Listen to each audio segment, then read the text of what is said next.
whether James Harden's lost 100 pounds, you can look at a Ugandan track star.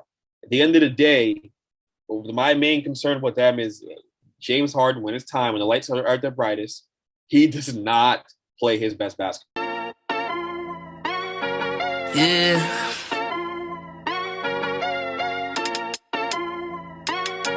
Yeah. Look at me. Bench Mob, they're speaking the facts that you wanna hear. They're ripping jersey, the vision is clear. Diamonds glisten like a chandelier. You know what I'm here for, like Marshawn Lynch. At clutch time, we do not flinch. Real brothers, we do not switch. Hit home runs with the right pitch. Who run the city? What to do when they hating on you? I feel like Kobe 2010. I taking an L, all I need is a win. Business is business, you know how they go. They playing the seats, now it's time to grow. Tuning now, gotta be in the know. Showtime, bitch, my about to blow. I ain't seen from now. But you really, I'm telling you.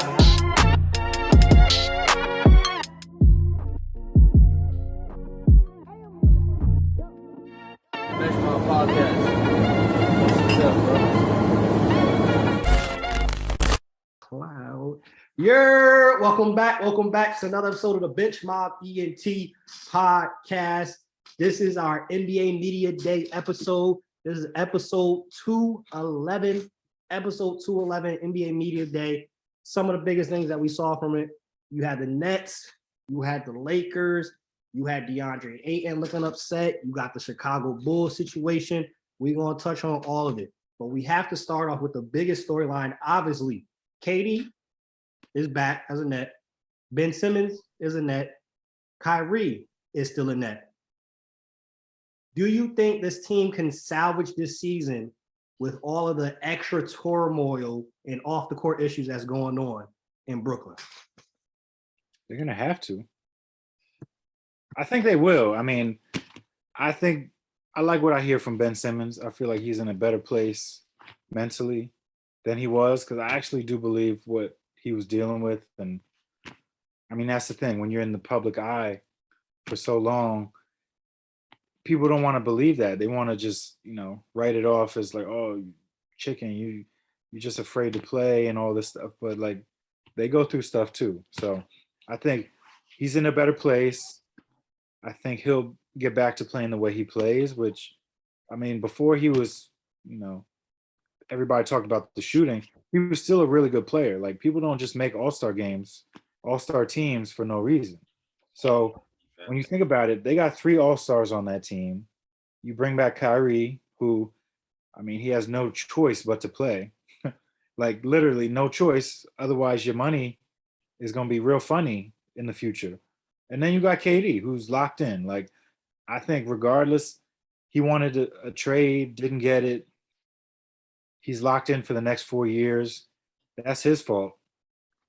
And it's not a bad issue to have, because this is the best team you've had since you've been there. Like, you've got a defensive stopper in Ben Simmons who can guard all 5 positions. You got Royce O'Neal, who's a good piece, who brings you defense. You got Warren off the bench, because he's not going to start, but he's going to give you good minutes off the bench. And the last time we really saw him was in the bubble balling out. So I think they've got some good pieces, like Nick Claxton. This is a team that's got real potential.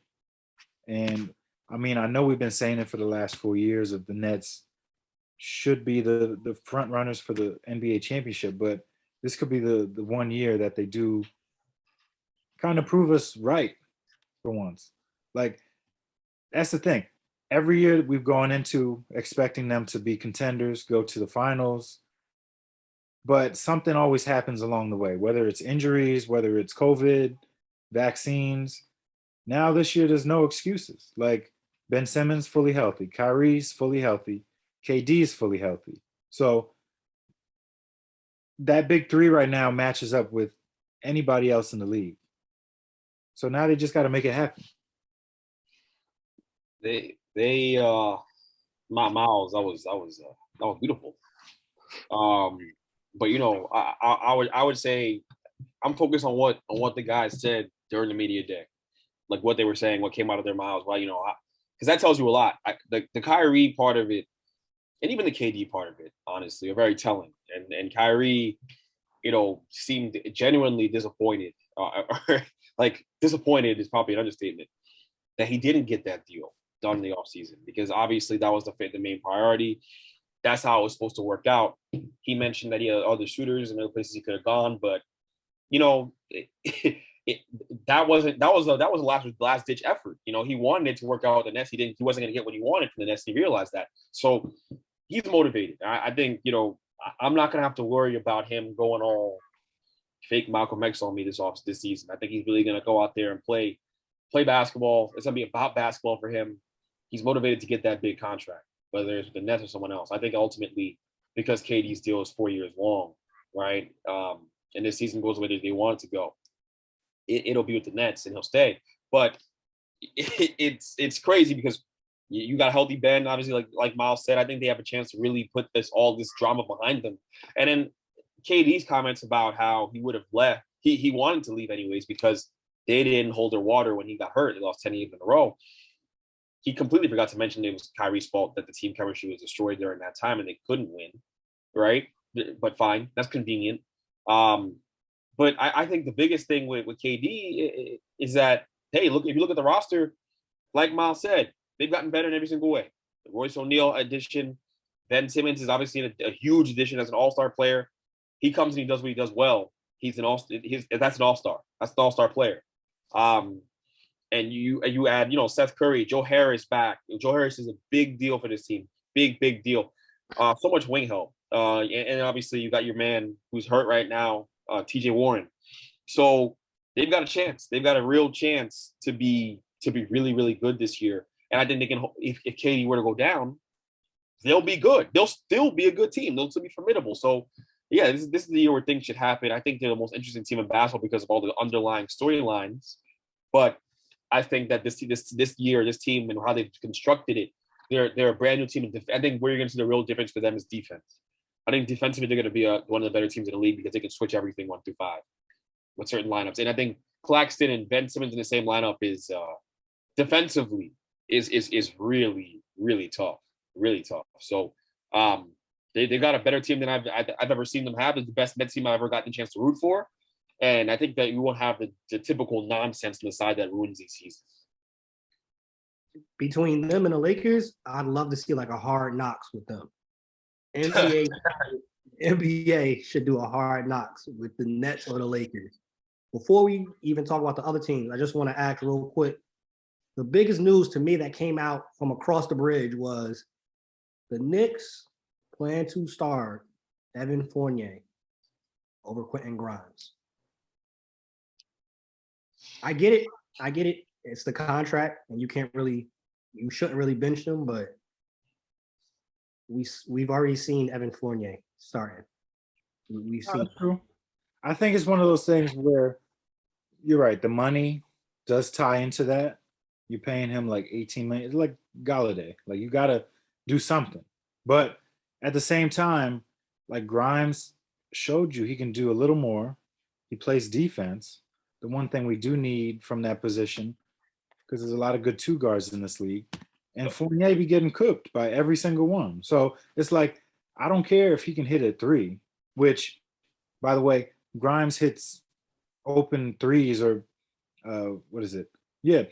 open threes at a better clip than Fournier does. So it's not like they're that far off.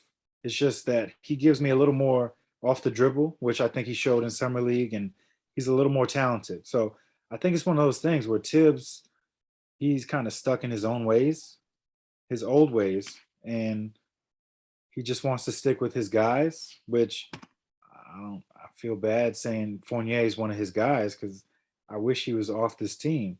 But at the same time, this is what we got. I do think Grimes should be able to play more minutes. It might be one of those things where he does start, but Grimes is in there more often just because of what he brings on both sides of the court. Like, if we're going to win games this year, we got to, master these lineups.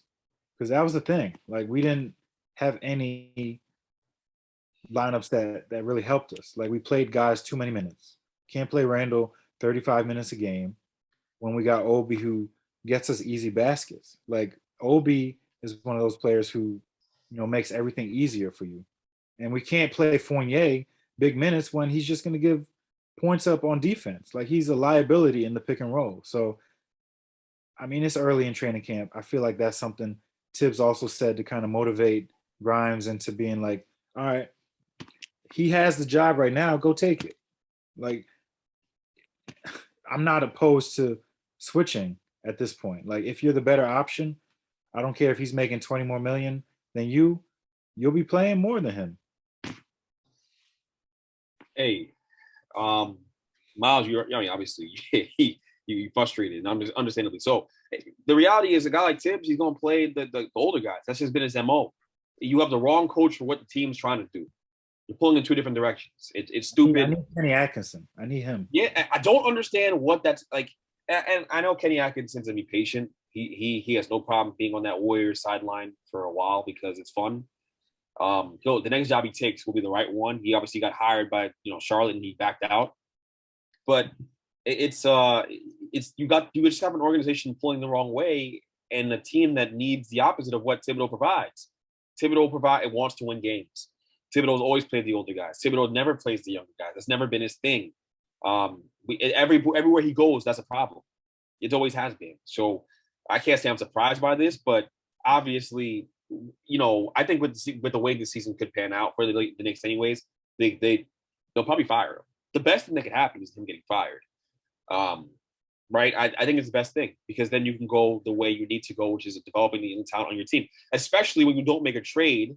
When you don't include, you're so high on Grimes, you don't want to trade him for Donovan Mitchell, but then you don't want to start him either. Like it doesn't make sense. That's what I mean when I say the organization pulling two different ways at the same time. It's just they're not moving in symphony. There's no synchronization. So, hey, he obviously should be starting. I think at some point in the season he might end up starting. But I think the best thing for the Knicks is obviously a tough season, especially with this draft class. Anyways, unless RJ Barrett takes this leap that everyone's telling me he's gonna take, you got to get guys like Grimes out there. Grimes is too good to be on the bench, and especially for a guy like Fournier, where you know exactly what he is already. It's not like it's a mystery. It's just a waste of time. Just like Julius Randle, it's a waste of time. Same thing. So it's the existential problem for Knicks fans. Develop the kids or try to win games pointlessly. Staying in the East, Celtics. One of the things that was most telling to me, none of the players knew. They found out about the Ime Udoka thing just like we did on social media. Do you think the Celtics, with all that's going on and having Joe Mazzulla now as the coach, that they'll suffer or they'll just be fine because the talent will just shine through? I think there could be some chemistry issues. Like, you just lost your coach like a week before the season, who just took you to the finals. Now you got to, I'm sure this assistant coach, he's been in the system, cool, but at the same time, he doesn't really. I don't know if he has their trust or not, and I don't know if he's been a head coach at this level to really show that. All right, I can make the tough decisions when I need to. I can make those good play calls when we're down 2 with 10 seconds left and do stuff like that. So it's all going to be a learning game, and I don't know if things are just not pointing in the right direction for this team. Like Robert Williams is out for the first month and a half. We got I don't know. You lose Gallinari in a meaningless Euro basketball game. I think things are just not pointing in the right direction for this team. So I think they'll be good, but they're not going to reach these heights again. Not at this level, which then you'll hear those questions again of who do you trade? Who do you get rid of to kind of improve this team? And then that's where you really start to see things kind of break down a little bit. I think the only way this works is if Jason Tatum and Jaylen Brown will let Mazzulla actually coach them and hold them accountable. That was part of the biggest issue last year. Marcus Smart had to call them out. Ime Udoka was given the liberty to be able to call them out and coach them and hold the best players accountable. Do they respect Joe Mazzulla? That's the biggest X factor to me. Do they respect this guy? Are they going to listen to him? If not, you can see the Celtics talking about, we looking at the Celtics a 5th seed, a 6th seed. Because do we really believe in Tatum and Brown as leaders on this team? we believe in their talent, but leading the team through all this turmoil, I don't know. That's a question mark for me. It all depends how Joe Mazzulla does, and do the players respect him? Because I could see this really being a 5th seed, 6th seed team. I feel like they'll respect Malcolm Brogdon because I feel like that's another leader that they brought in to this team. Like he's a vet. He's gotten the respect of guys where he's been in the past. So I think him, Smart, those are 2 guys that are going to be kind of at the forefront of that locker room. And I don't know. I think they could manage to make things happen. But like you said, are they going to respect the coach enough to, take his criticism if he does criticize them? Because he hasn't earned that right yet, but we'll see. It's when you lose a coach like Ime Udoka, you got to remember the thing is when we talk about him taking them to the finals, it's not like this blanket statement we're making. He really did, because at the midway point in the season, they were like playing 500 ball. Jason Tatum wasn't passing like he normally doesn't pass. That's his thing. He wasn't playing defense like he normally doesn't. And then all of a sudden it all changed because he held those guys accountable. So when you lose a leader like that, I expect there to be some turmoil. I expect there to be some rough patches. Whether Joe Mazzulla is a good coach or not, you're not going to see that right away. It's going to take a minute for that team to kind of recalibrate and get used to the change, because it's going to be tough. And then obviously you're dealing with the fallout within the organization too. I mean, this thing's a mess. So I expect there to be some tough. It's going to be tough for them to translate to playing good basketball on the court right away. I think eventually they'll figure it out, but it's a tough loss for them. Ime Udoka is a hell of a coach. So when he's out, it's going to be difficult to just bounce back that simply. Even if Joe Mazzulla is the next second coming of Red Auerbach, it's just going to take some time. But I think eventually they will. They have a lot of talent, and they have a blueprint of what works. And Mazzulla was there on the staff last year, so they should be decent. They should be good and at least decent enough to begin. But there'll be some rough patches for sure. Last team in the East to talk about, Philadelphia 76ers. James Harden has already announced he lost 100 pounds. PJ Tucker's on the squad. We already hearing talks of the defense is improved. Melton is causing issues. They can't even get into their sets. Any belief in Philly being like a dark horse team? They don't scare me as a Nets fan. I'm just being honest. I think they'll be a really good regular season team. They'll be really good. That starting 5 will win you a lot of games.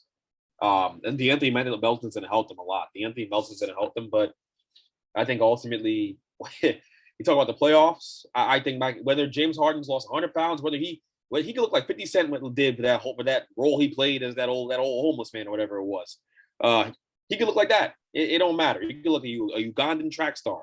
At the end of the day, my main concern with them is James Harden, when it's time, when the lights are at their brightest, he does not play his best basketball. He just shrinks. So that's the biggest thing. That's the biggest thing for me with James Harden.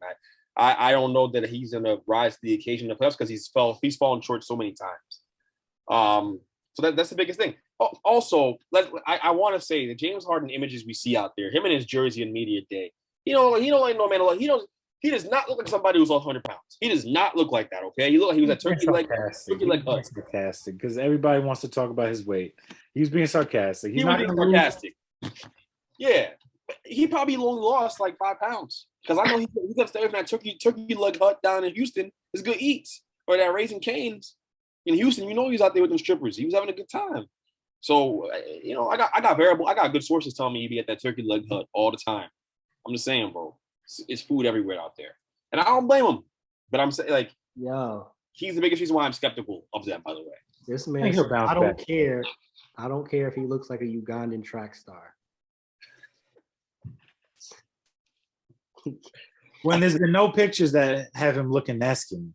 Yo, you must be stopped, bro. This yoga said a Ugandan track star, bro.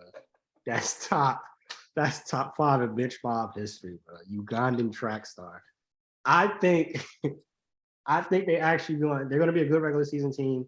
Probably a top three seed easy. Depending on the matchups, I think they could really be a dark horse team this year.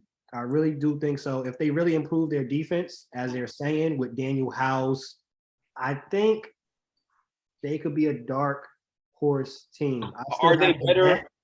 Are they a better transition defense team now than they were before with what they've added? I don't know that PG Tucker makes you a better transition defense team. I know that DeAnthony Melton does because you get younger and more athletic, but where else did you get the infusion of youth? Like, where is it at? Tyrese Maxey's not a defensive player. So Daniel House, he plays pretty good, solid defense, 3-and-D guy.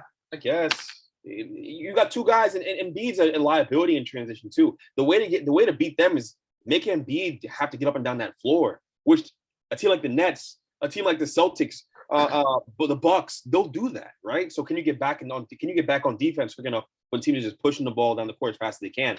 That's my concern with them. I think transition defense could be the Achilles heel. And also James Harden just not showing up. Going out west, DeAndre Ayton is in camp, but it doesn't seem like DeAndre Ayton wanted to be in camp. He doesn't want to be there. He hasn't talked to the coach since Game 7 last year. Do we have any belief that we might see the Suns kind of dip this season? Still be good, but maybe not a top 3 seed. Including obviously the Robert Sarver situation that's going on too on top of that. I feel like naturally though, just because I feel like there's been a couple teams in the West that have gotten better, and like the Lakers aren't going to be as bad as they were last year. So I think you're going to see some teams sort of rise to the top. And what have the Suns really done to get better? Like they're getting rid of Crowder. Like we've seen that happen. And I feel like he's their muscle on that team. He's a guy who will get into it with people.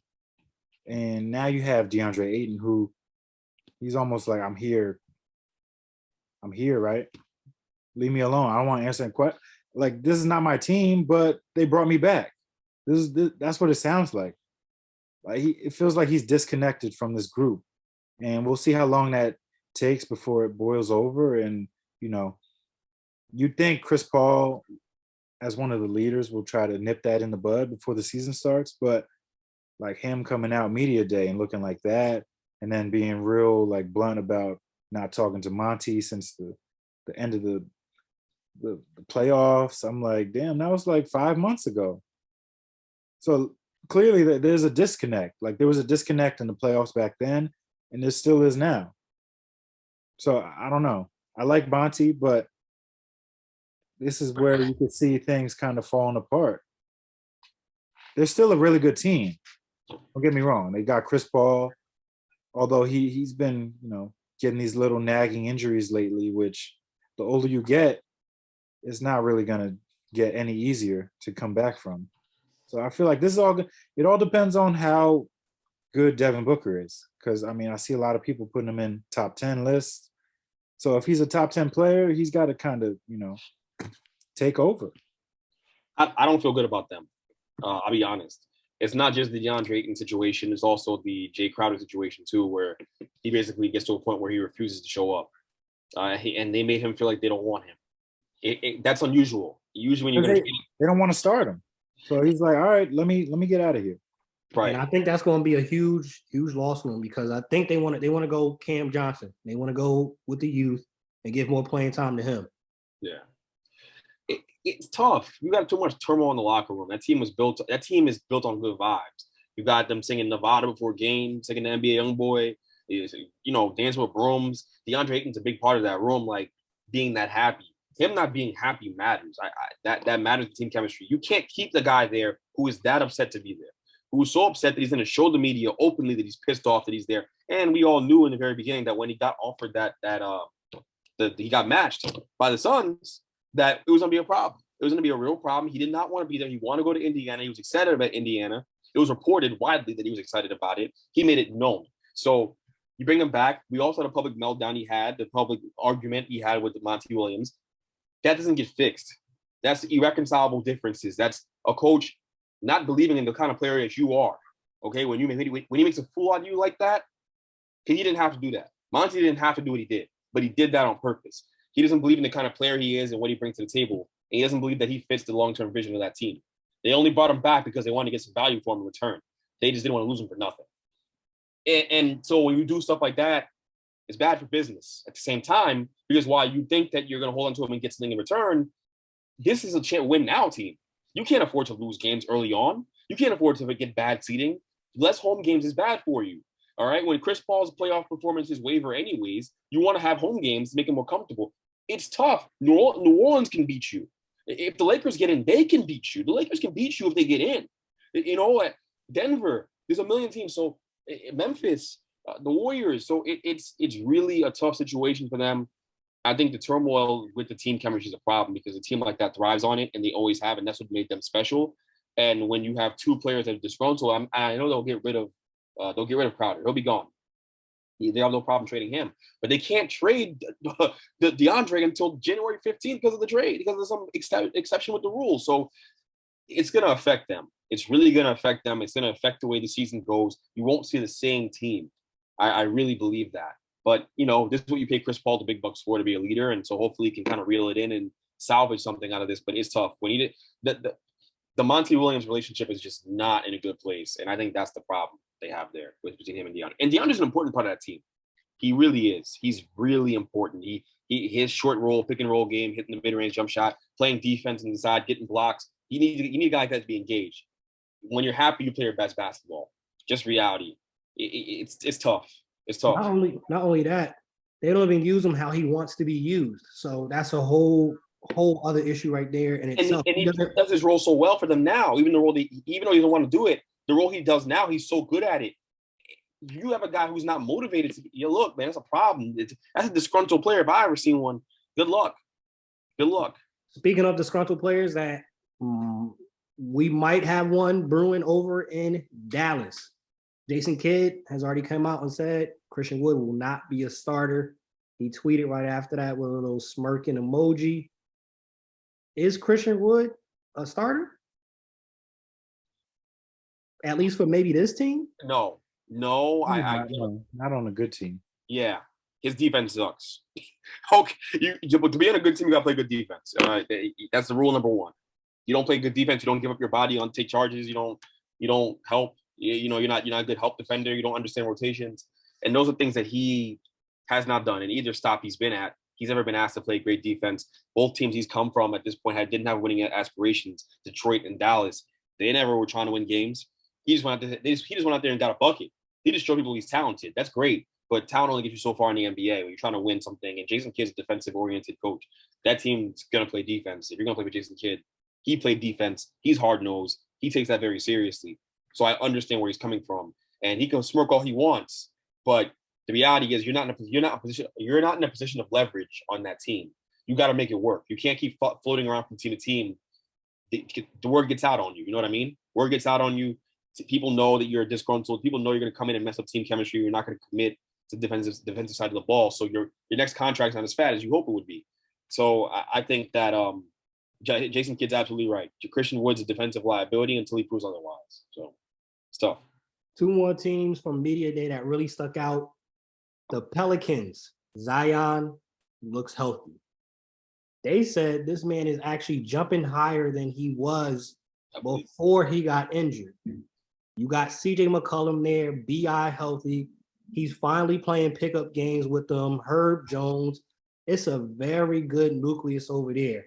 What type of leap do you think is possible for the Pelicans to make this year with a healthy Zion? Western Conference Finals trip. It's in the cards. As good as they are, as good as CJ McCollum is, Brandon Ingram, they're loaded. And they have, what makes them really good to me is not just the core and guys who can get buckets and can score 20 or 30 on any given night, which is Zion, BI, and CJ. They have great glue guys. Herb Jones. They got Jose Alvarado. I love Alvarado. I love everything about that guy and how he plays. They got great glue guys. They got great guys who do their jobs really, really well. They do the dirty work. And that's going to make them Herb Jones could be Defensive Player of the Year next year. That's how good he is defensively. So they have a really, really good chance of being a threat and getting to that Western Conference Finals and beating anybody in the playoffs. They're that talented. Experience is the only thing that can beat them at the end of the day. And if Zion's going to be healthy and play most of his games, oh my God. And he's running fast. He looks great. He lost weight. He looks more chiseled and defined.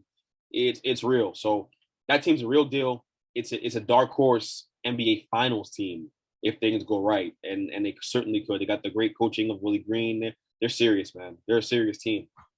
They're in a great place. Do you think, right? Do they have, if not the best, maybe top 3 front courts in Herb Jones, Zion, and Valanciunas? Yeah. Yeah. Because Valanciunas is, what would you say, like a top 5 big man in the league right now? Yeah, at least top 5 to 7. He gets a bunch of rebounds. He's so productive every night. It's just man. When amazing. Zion's healthy, he's probably like a top 3 power forward. And then you got Herb Jones, who he could be on a all defensive team this year.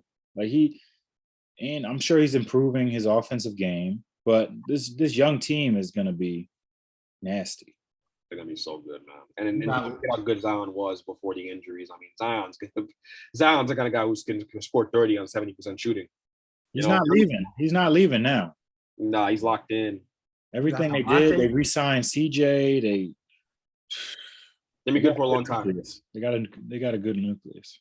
You got Devontae coming off the bench, Trey Murphy, Larry Nance, Jackson Hayes, Dyson Daniels. Like they got a pretty good. Tyson's a project. I will say that, by the way.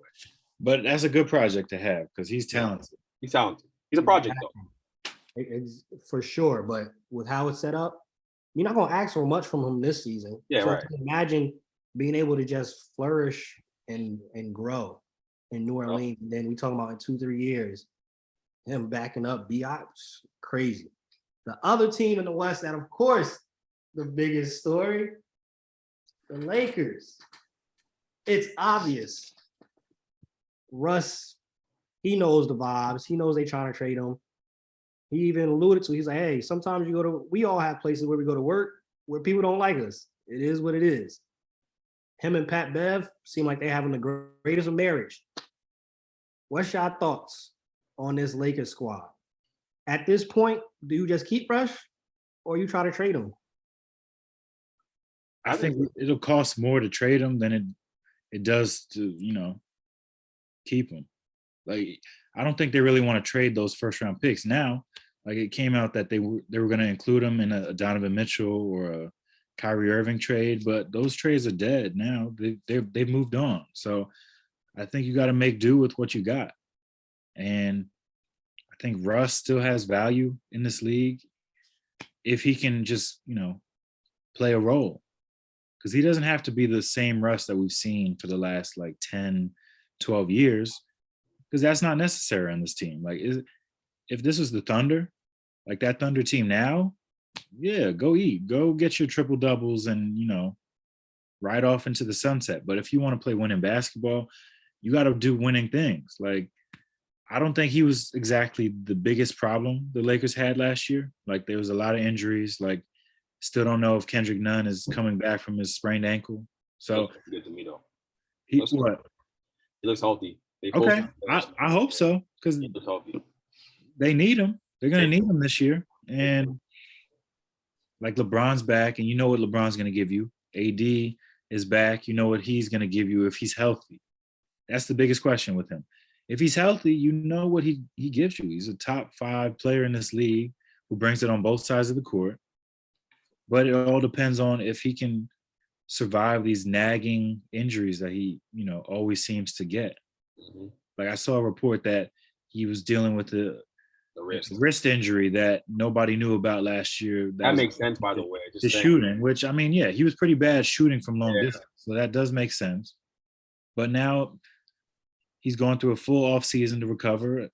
I expect him to be a lot better. I see like a top 3 or 4 team in the West this year, mainly because LeBron, you got AD, and then I think Russ will be able to give you something. Like, he's still got something in the tank. It's just not, it's not what he wants. Yeah, I agree. Lakers are definitely a top 4 team this year, for sure. AD healthy, LeBron healthy. Obviously, that's the caveat, but they healthy. That's a top 4 team this year. And they'll do point guard by committee. Russ, Pat Bev, Kendrick Nunn. Those three, I think you'll be able to get enough out of them. Add Dennis Schroeder to the mix. Then you got Austin Reeves coming off the bench, he played a very, very good job at his role, and I'm sure he's going to improve. And I'm hearing everything I like. Pat Bev, Russ, we best of friends. We work out together. LeBron, yo, this can work. This big three can work. I believe in it. And if LeBron believe in it, I'll take my chances on that. Them healthy, I think LeBron, AD, Russ, they've been having conversations. They'll figure it out. LA in general, I think is going to be the championship is coming out of either the Lakers or the Clippers. Clippers are a dark horse. Lakers all dependent on health and if they get the right matchup in the playoffs. But the Clippers also, John Wall, Kawhi, PG-13, the rest of their role players, like that's a pretty solid team too. But on the Lakers front, top 14, easy. Yeah, I they've silently added more shooting this offseason too, because you got Pat Bev can shoot. None obviously coming back and giving you something is he gave you nothing last year. That's an addition. And it's this rookie Cole Swider from who was at Villanova and at Syracuse. He's gonna play. He's gonna get minutes. He's gonna play a lot.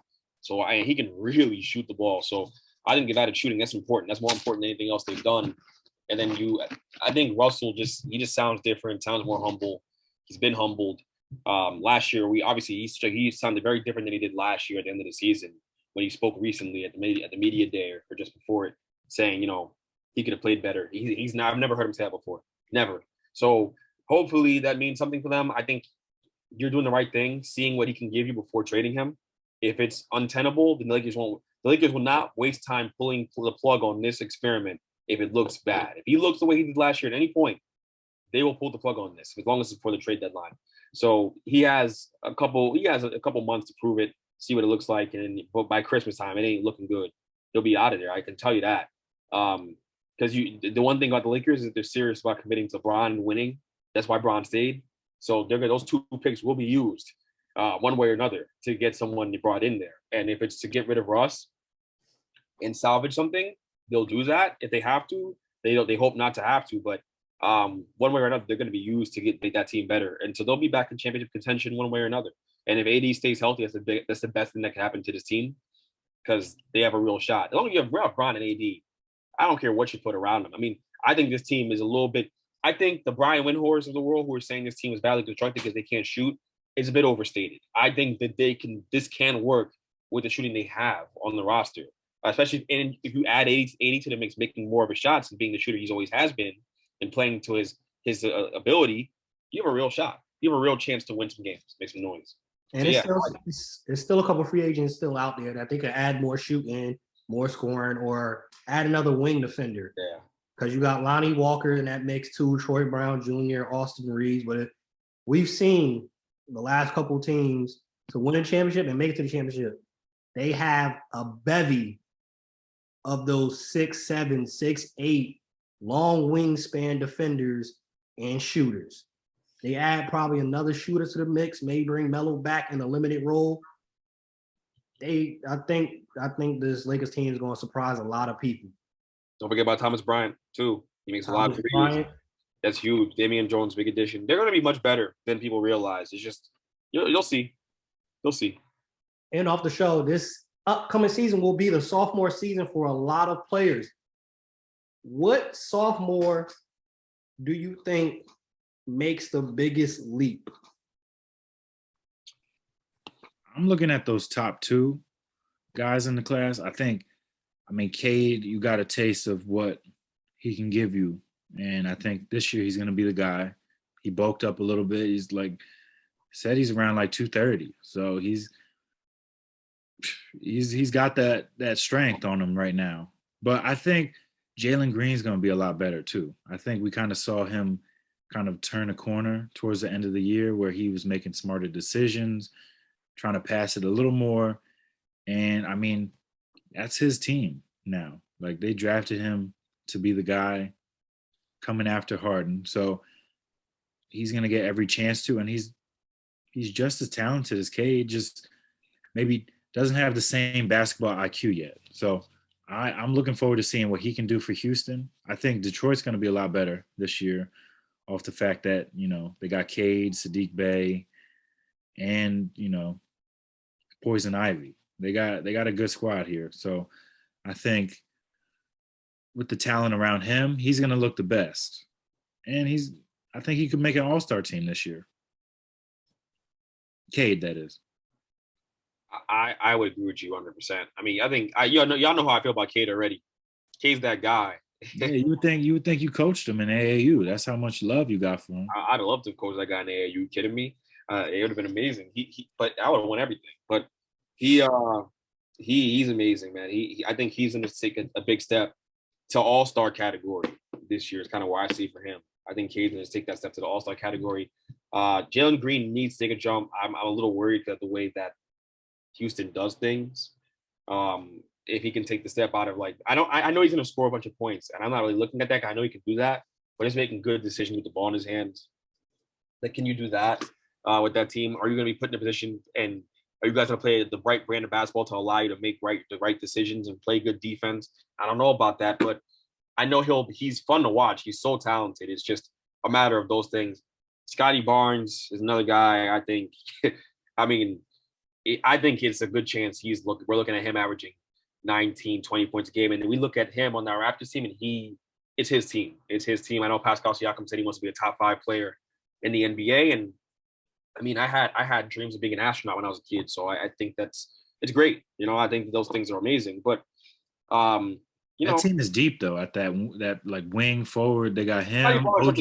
Yeah, I think Scotty Barnes has to separate himself. I think there's some oddballs on that. You know what I mean? Like, they have too many threes. They might have to get rid of an OG and an OB. They have to make some trades, because I think Scotty's going to take that top dog role this year. That's why I feel like it's going.